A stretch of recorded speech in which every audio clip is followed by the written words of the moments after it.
Land pooling అనేది మేము ఇవ్వండి. ఎందుకంటే ఆల్రెడీ ఇచ్చాము, అల్లాడిపోతున్నాం. 5 సంవత్సరాలు అల్లాడిపోయాము. ఇక మన ల్యాండ్ పూలింగ్ అనేది ఈ ప్రభుత్వం కాదు, ఎవరు వచ్చినా మేము ఇవ్వం. అసలు ల్యాండ్ పూలింగ్ ఇస్తే మేము వాళ్ళు ఇవాళ వస్తారో రేపు ఇంకా మా ఇంకా చూసేవాళ్ళు ఉండరు. అందుకని మేము మాత్రం ల్యాండ్ పూలింగ్ ఇవ్వము. ఇచ్చే రైతు అనేది లేడు అసలు. ఇప్పుడు ఉన్న మొత్తం మీరు మా గ్రామం మొత్తం చూడండి. ప్రభుత్వం రైతులంతా అంగీకరించారు ల్యాండ్ పూలింగ్. అది ఒట్టి మాటలే సార్, అది ఒట్టి మాటలే. ఒకవేళ మా గ్రామంలో ఒక సభ ఏర్పాటు చేయండి. మా పెదపరిం గ్రామం అండి. మా గ్రామంలో ఒక సభ ఏర్పాటు చేయండి, చూద్దాం మరి ఇవ్వండి అని. ఒక మంత్రి గారు వచ్చి నారాయణ గారు ఆలోచిస్తేనే మేము ఇచ్చాం. ఏది తుళ్ళూరు పూలింగ్లో నాది పోయింది 1 ఎకరన్నర. కానీ మేము ఇచ్చి కూడా మేము అల్లాడిపోయాం. ఇంకా మాత్రం ఇవ్వండి. ఏముందండి, మా ప్లాట్ ఇంతవరకు ఏడుంది ఎవరికి తెలియదు. ఆల్రెడీ నువ్వు ఇచ్చావు, కౌలుకి ఇవ్వలేదు ఇంతవరకు, కౌలు పడతలేదు.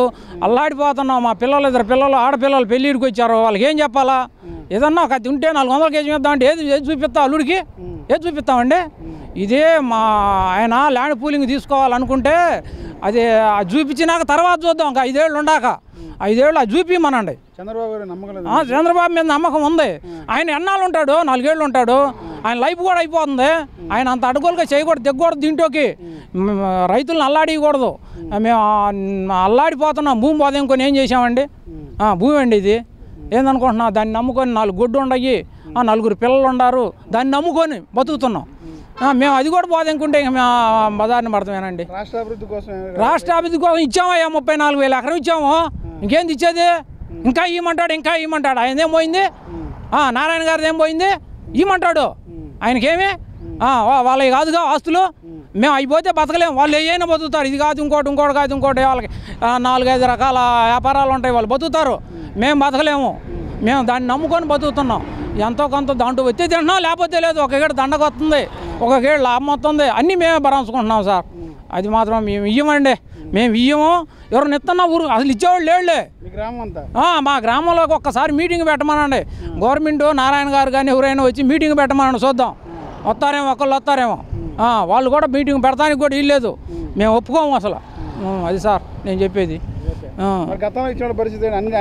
వాళ్ళే అల్లాడుతున్నారు సార్.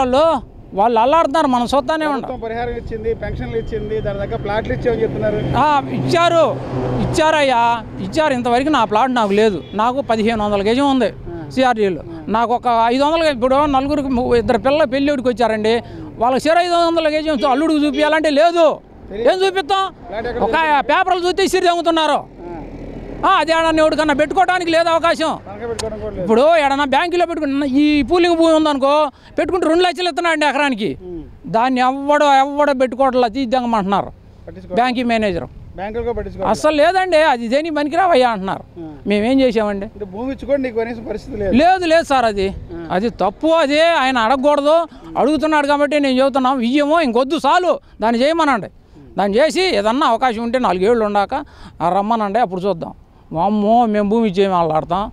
పిల్లలు ఏంది? పిల్లలు చదివించుకున్నాము. అది ఉంటాను, బీటెక్ చదివించుకున్నాం 2 పిల్లల్ని, ఆడపిల్లల్ని. అది ఉంటానా? ఆ భూమి ఉంటానా? ఇవాళ ఆయనకు అప్పచెప్పి మేము పెళ్ళిళ్ళు చేయలేము. ఇంకా వాళ్ళకేమే, వాళ్ళు బ్రహ్మాండంగా బతుకుతారు. వాళ్ళు కాదు. మేము అల్లాడిపోతాం, అల్లాడి ఆకులు మేస్తాం. మేము ఇవ్వం సార్. అది బాబు గారు అడగటం, ఆయన మీద నమ్మకం లేదు అంటలా. పరిస్థితులు బాగోలా. ఇచ్చావు, నువ్వు తీసుకున్నావు. మేము సదాగా ఇచ్చొచ్చా. తుళ్ళూరు పూలింగ్లో ఎకరం 34 సెంట్లు ఇచ్చొచ్చా. నాకేం ఇబ్బంది లేదు. ఈడకు వచ్చాక మేము అల్లాడిపోతున్నాం. ఇది ఇవ్వకూడదండి, ఇవ్వకూడదు సార్ నేను చెబుతున్నాక.